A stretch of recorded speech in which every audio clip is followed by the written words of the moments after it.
We are moving past theory and getting right into architecture.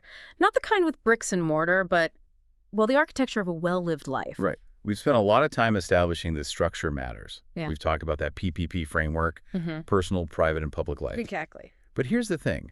If you try to build a life focusing only on the outside stuff, the public achievements, the private relationships, without firm footings, you are, and I mean this, you are setting yourself up for a guaranteed disaster. It's like building a monument on quicksand. You just can't do it. You can't. That's why we're dedicating this whole deep dive to the absolute bedrock, the personal life pillar. And this isn't like a self-help session. Yeah, no, this is an engineering requirement. Yes, that's it. So our mission today is to synthesize the definition, the components, and the practical application of building a personal foundation so strong it can handle, well, all the chaos of the outside world. And we really want you, listening right now, to be engaged with this critically. If you think about the 5 components we're about to get into, your health, your learning, finances, your attitude, your emotions. Just pick one. Just one. Which one are you actively neglecting today? Just hold that thought, because understanding the cost of that neglect, that's really the first step toward building any kind of stability. Okay, so let's start with the fundamental definition. It's deceptively simple. It is. Personal life is the part of life that only you can live. I mean, no one can eat for you, no one can sleep for you. And no one can learn for you. Exactly. This is the domain of your inner world, your body, your mind. It's where you are the sole operational manager. What's so fascinating here, I think, is that this management, it's fundamentally guided by your personal values. It's not just a list of chores you have to do. What do you mean?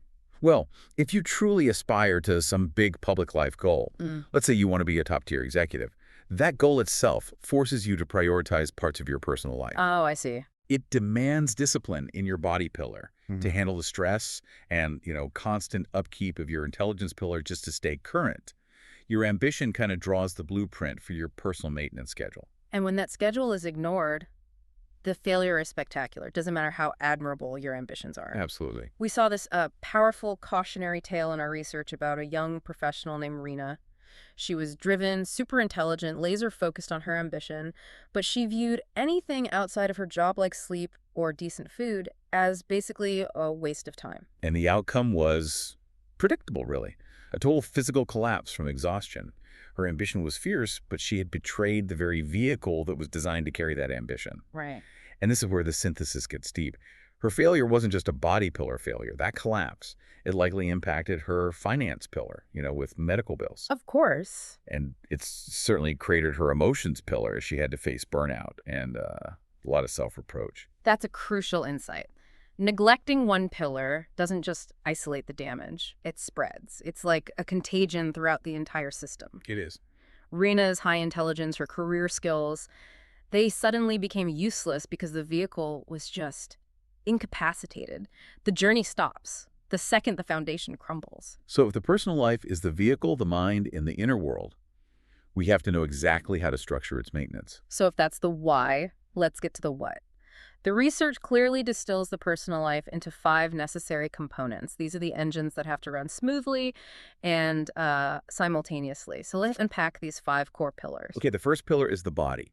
And this isn't just about, going to the gym. Right. For a true foundation, the body encompasses physical health, fitness, nutrition, and maybe most crucially, adequate rest and recovery. This is your physical operating system. ADOS, yeah. And if you try to run your intellectual life or your emotional life on, minimal sleep and bad fuel, the system will eventually crash. It's just a matter of time. That makes perfect sense. We tend to focus on the output, right? The 30 minutes of cardio. Right. And we forget the input side, the quality of the food and the consistency of sleep. Exactly. Okay. Okay, so the second pillar is intelligence. This is your continuous knowledge and your skills acquisition. Yeah. It's not just what you learned in school. No. It's your intellectual currency right now. In a world that's changing so fast, intelligence means adaptability. If you let your skills atrophy, your overall capacity to thrive just diminishes. And that puts pressure on your financial and your emotional stability. But I see this all the time. The person who kind of rested on the laurels of their degree from 20 years ago, and then suddenly they feel this intense anxiety when technology shifts. So neglected intelligence puts stress directly on the emotional pillar. That's the leakage we talked about. Oh. It's never contained. Now, the third pillar, and this is one that often causes the most immediate stress, is finance. Okay. We define this strictly as independence and security. And we need to pause here for a second because this is where a lot of successful people get confused. You mean the difference between having a high income and having genuine security? Right. Precisely. Take that anecdote we look at, the one about the brilliant engineer. He had a massive income top of his field, so a high intelligence pillar. Sure. But he completely ignored finance. Yeah. He spent recklessly. He was mistaking high earning for stability. He had a high ceiling, but no floor. That is the perfect analogy. So when a sudden external crisis hit, could be a layoff, could be a massive unexpected expense, he was completely vulnerable. His high income couldn't buy him stability because he just lacked a buffer. Right. Financial stability isn't about having the most toys, it's about having enough security so that external chaos doesn't immediately compromise your inner peace. That separation is so critical. Okay, so let's move to the fourth pillar, spirituality. Now, for listeners who might shy away from that term, how does our research define this pillar without being, restrictive? Well, we define spirituality as your fundamental attitude toward life, your sense of purpose, your ethical consistency. So not necessarily religion. Not at all. It's the pursuit of meaning beyond the purely transactional. It's your internal moral compass.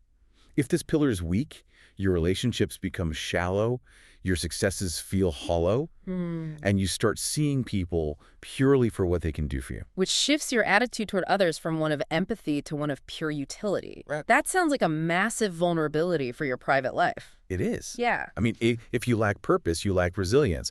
And that brings us to the fifth pillar, emotions. This is maybe the most difficult one to master because it's the internal processing center. Right. Emotions are the guiding force for your decisions, Yeah. but only if you learn how to observe them instead of letting them, control you. So, okay, we've got body, intelligence, finance, spirituality, and emotions. It seems like an impossible balancing act.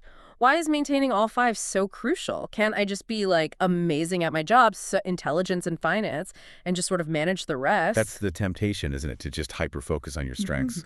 But the fundamental insight here is that balance isn't a luxury. It's an engineering requirement for stability.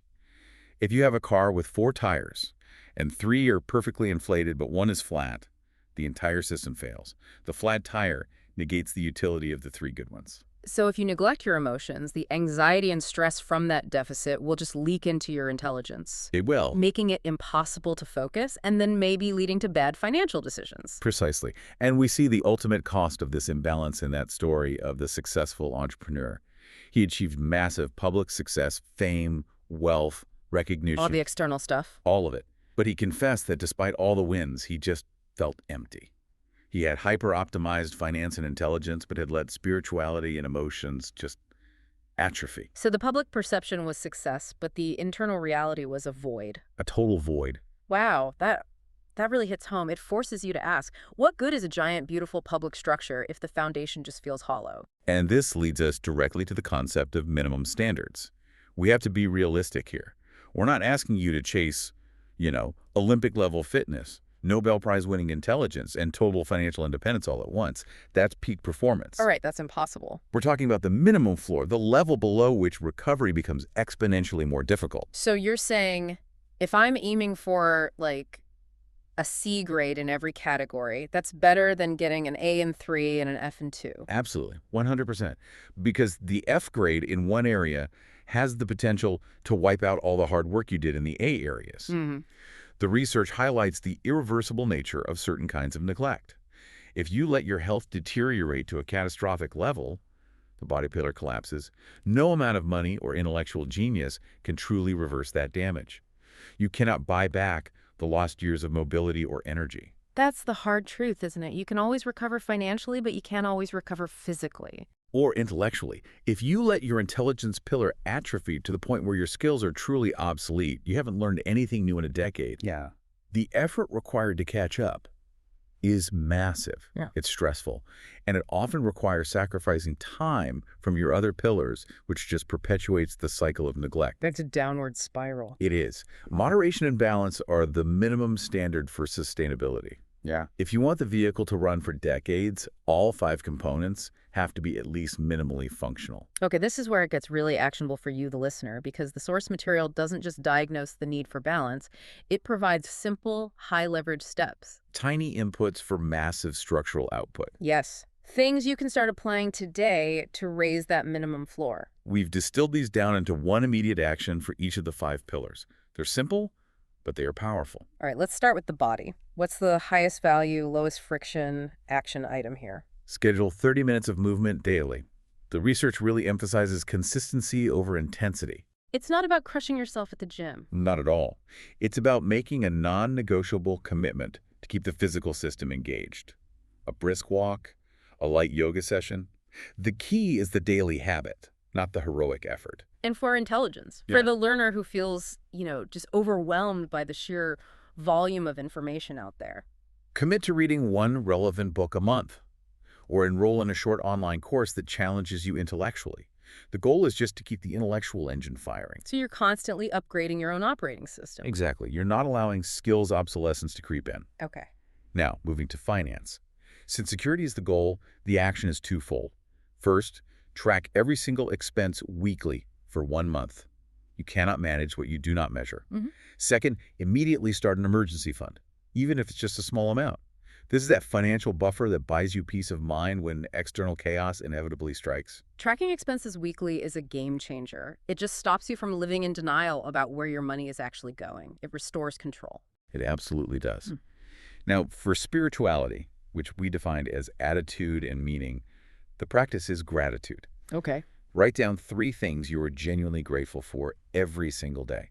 This is a deliberate recalibration of your attitude, shifting your focus from lack and competition to appreciation for what you have. It builds the foundation for empathy and purpose. That practice, if you do it consistently, it must shift your entire outlook on the private and public spheres. It makes you less transactional. Immensely less transactional. Mm. And finally, for managing your emotions, the action item is all about creating critical distance.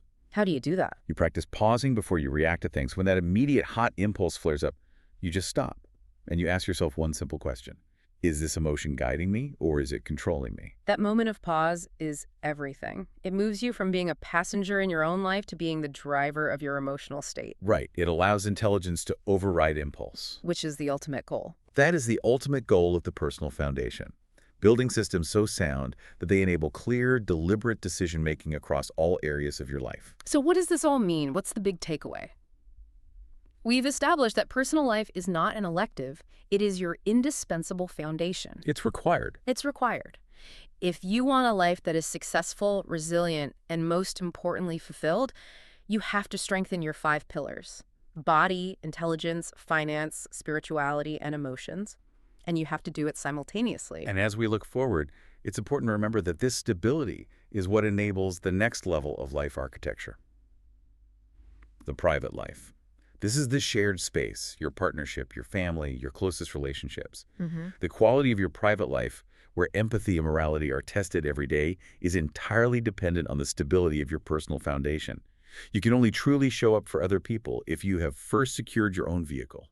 We encourage you right now to pick just one of those 5 action items. Maybe it's practicing gratitude today or scheduling that 30-minute walk. That's one. Just pick one and commit to that single step this week. Start laying that bedrock today. And remember, clarity begins with you.